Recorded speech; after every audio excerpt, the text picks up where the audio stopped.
환영곡이 울리는 가운데 경야는 최고 경보자 김성은 동지께서 준공식장에 나오셨습니다.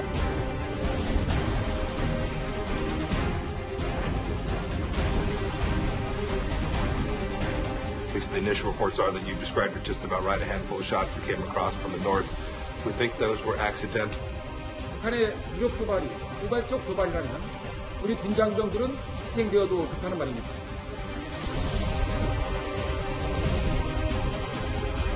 적대의 역사를 끝장내기 위한 군사분야 합의서를 채택하였으며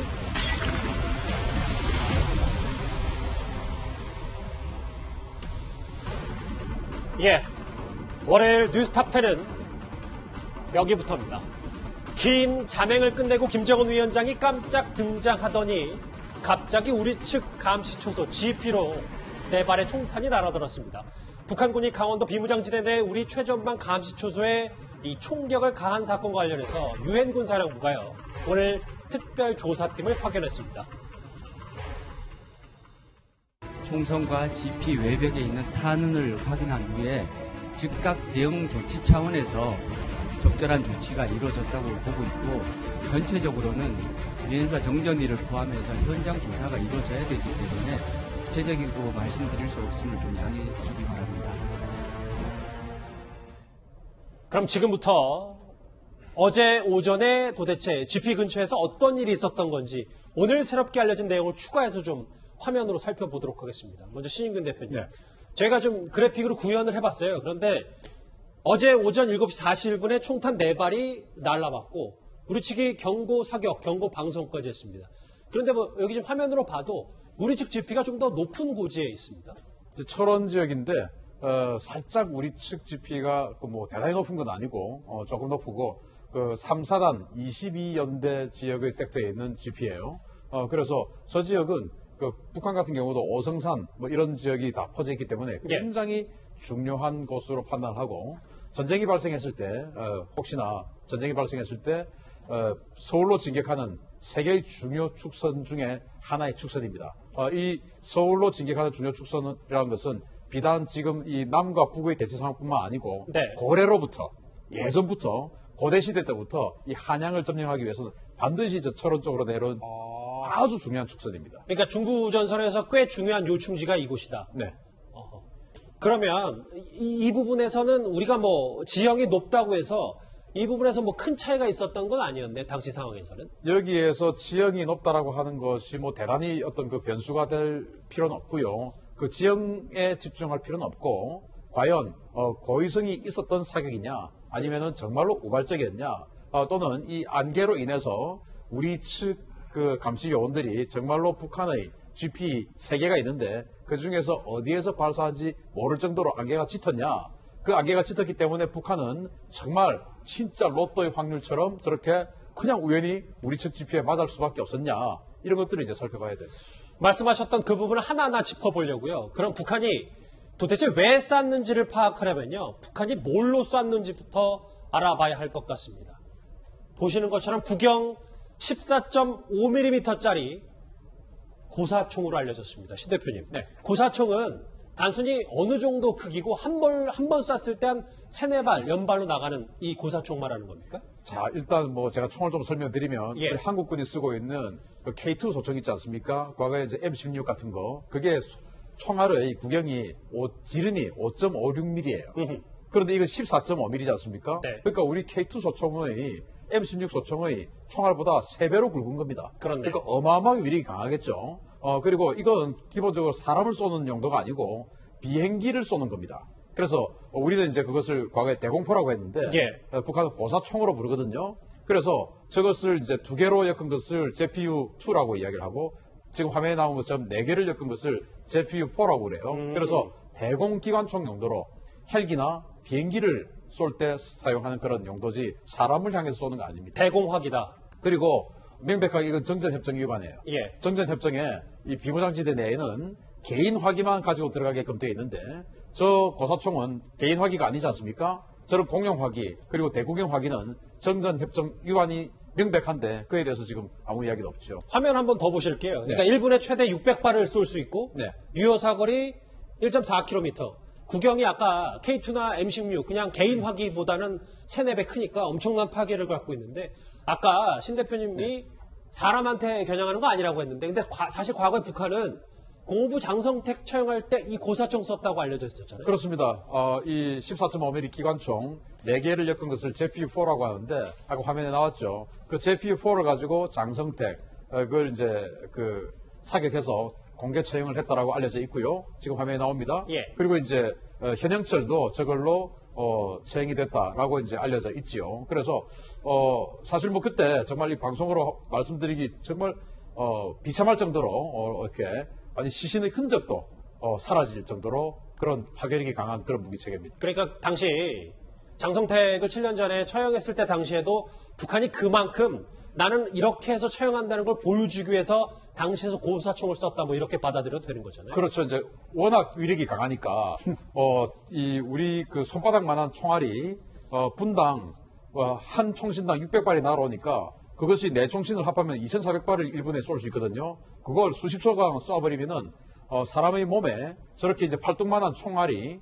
수백 발, 수천 발이 박혀버리면은 어떻게 뭐 그 흔적도 찾아볼 수가 없죠. 그런 모습을 공개적으로 일부러 보여준 것이 그때 당시의 북한이었습니다. 그런데 신 대표님 질문 하나 더요. 네.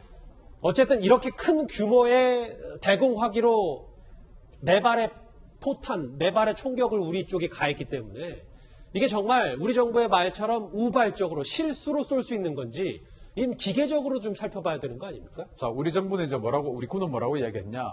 근무 교대 시간 중에 그래서 이제 화기 점검을 하는 중에 이제 우발적으로 사격이 된 것 같다 이야기하지 않습니까? 네.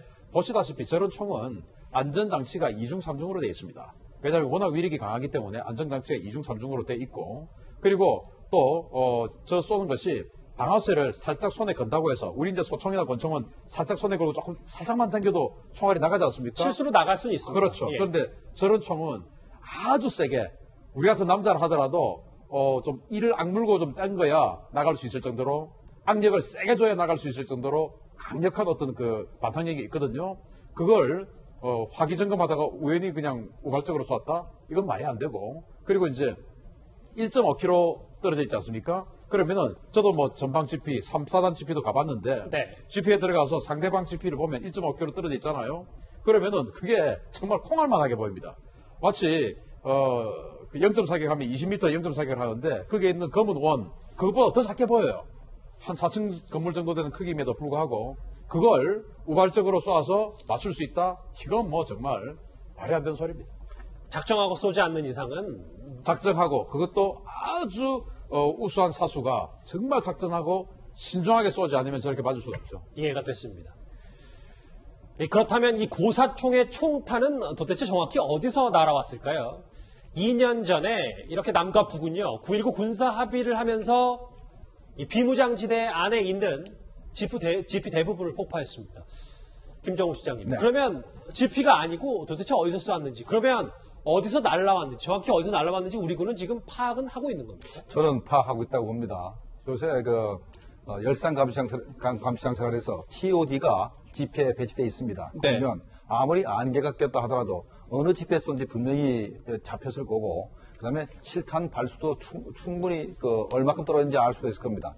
현재 맞은 게 현재 4발이지 않습니까? 우리 지피 맞은 게 4발인데 몇 발째 날아갈지 지금 정확히는 몰라도 거의 파악이 됐다고 생각이 됩니다. 아직까지 이제 군에서 발표하지 않을 뿐이죠. 그러면 뭐 경계 실패라고 단언할 수는 없는 거고요. 우리 군도 어느 정도 대비와 어디서 쐈는지 정도는 알고 있는 거니까요.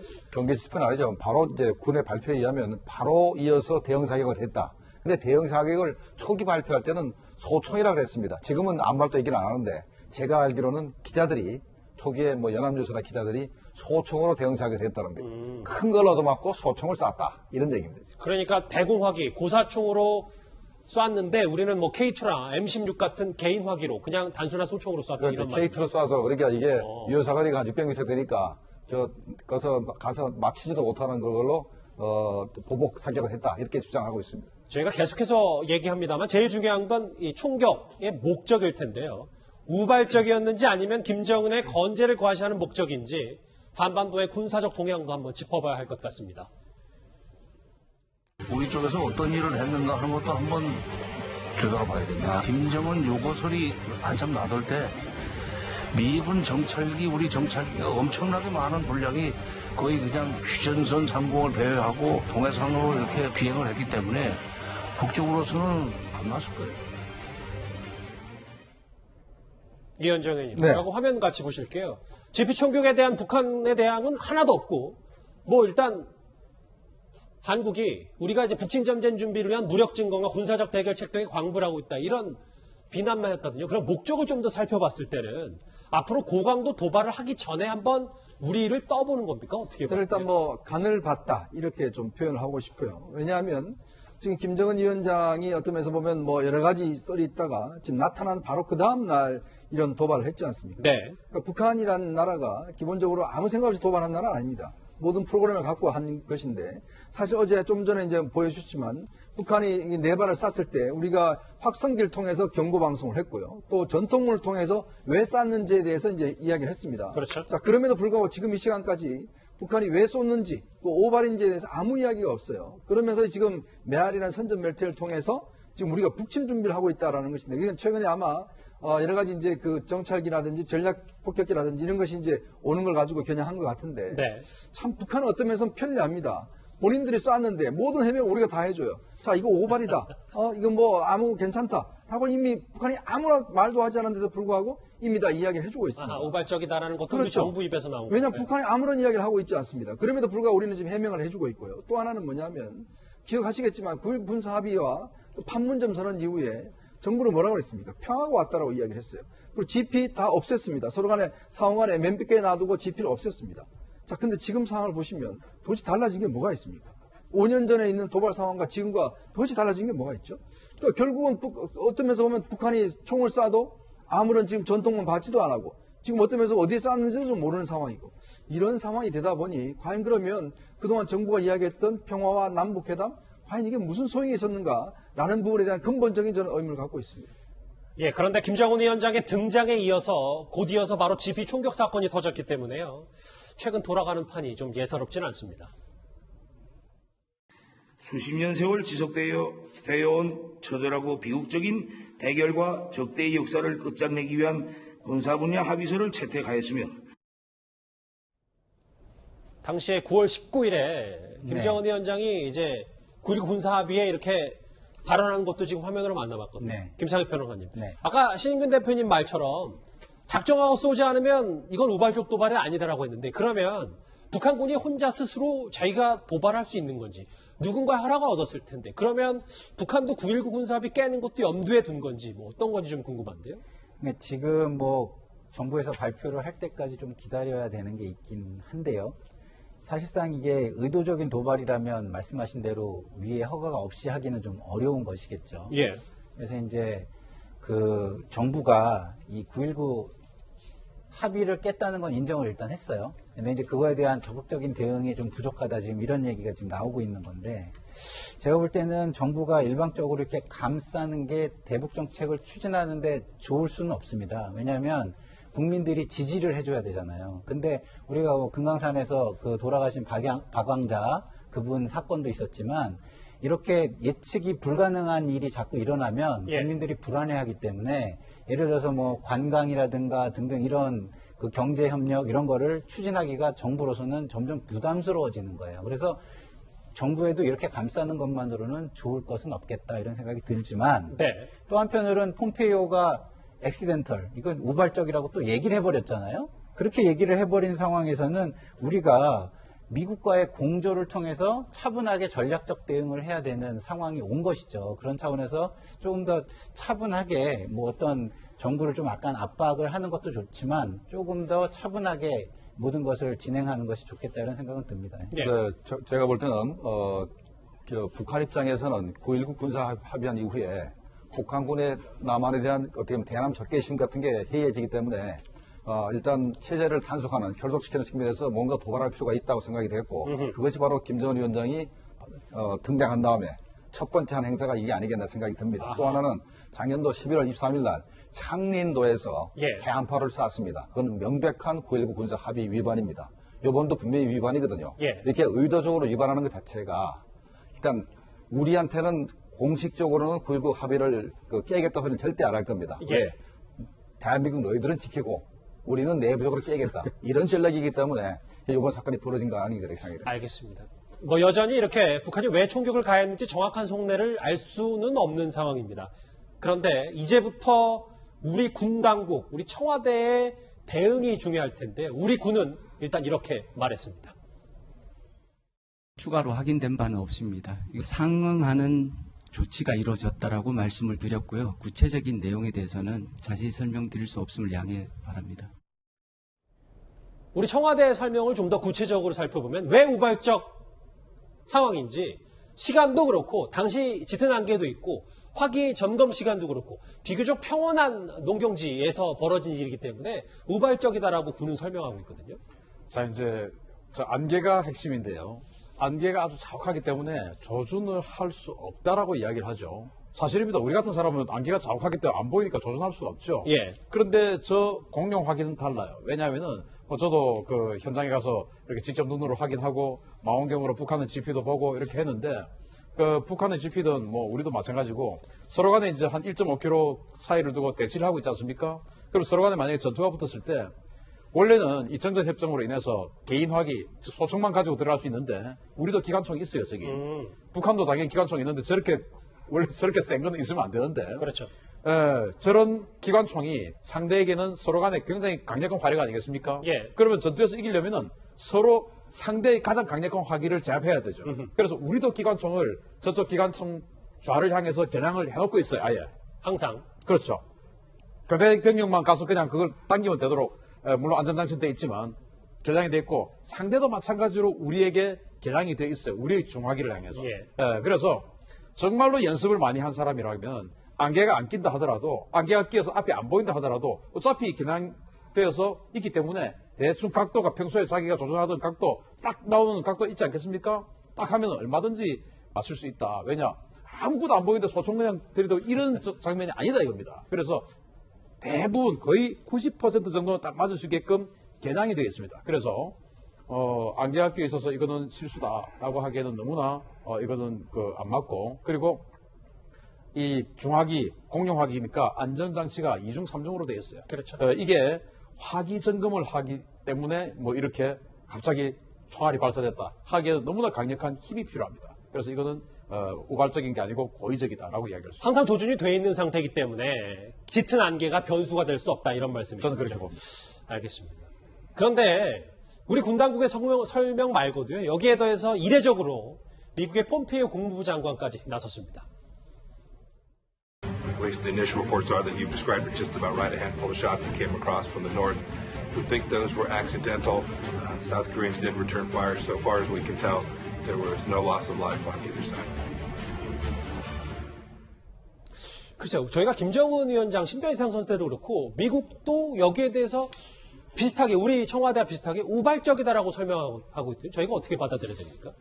미국 입장에서는 일단 11월 3일 미국의 대선 때까지 김정은 위원장이 도발을 않게 만들어야 되는데 작년 12월 달에 그 당 중앙위 전환회의가 있었는데 김정은이 분명히 자기 육성으로 얘기를 했습니다. 예. 충격적 실대 행동을 하겠다. 그리고 머지않아서 새로운 전략 무기를 공개하겠다. 이렇게 얘기했지 않습니까? 네. 그래서 김정은이 새로 등장했으니 이제 새로운 전략 무기가 나타나서 북한이 도발할 가능성이 있으니까 어떻게 하더라도 북한을 도발을 이렇게 억제를 해서 대선에 한반도의 안정을 찾아온 것, 북한이 도발하지 않는 것은 트럼프 대통령의 업적이다. 이걸 강조하기 위해서 우발적인 그 도발이라 이렇게. 그래서 폼페이오 장관도 우발적이라는 단어를 쓴 거다. 알겠습니다.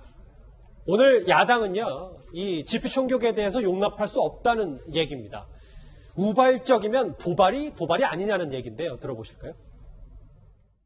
우발적 무력 도발은 도발이 아닙니까? 우발적 도발이면 우리 정부와 군은 내 탓이오라고 넘어갈 것입니까? 의도적인 도발이 아닌 우발적 도발이라고 애써 폄하하고 있습니다. 북한군 감싸기에 급합니다. 100번을 양보하더라도 북한의 무력 도발이 우발적 도발이라면 우리 군장병들은 희생되어도 좋다는 말입니다. 글쎄요, 야당 말도 무슨 말인지는 알겠어요. 그러니까 9.19 위반인데 도발이 아니다. 이게 좀 논리적으로 맞냐 이 부분일 겁니다. 박근혜 정부 시절에 북한이 목함질에 도발을 한 적이 있습니다. 자, 그때 우리 정부가 굉장히 강력하게 대응을 했죠. 예. 그러면서 북한이 사과를 했는 적이 있습니다. 자, 이번도 마찬가지예요. 어떤 면에서 보면 이 사태를 처음에 대응할 때 정부나 군 당국에서는 일단 진상조사를 하고 일단 항의부터 해야 됩니다.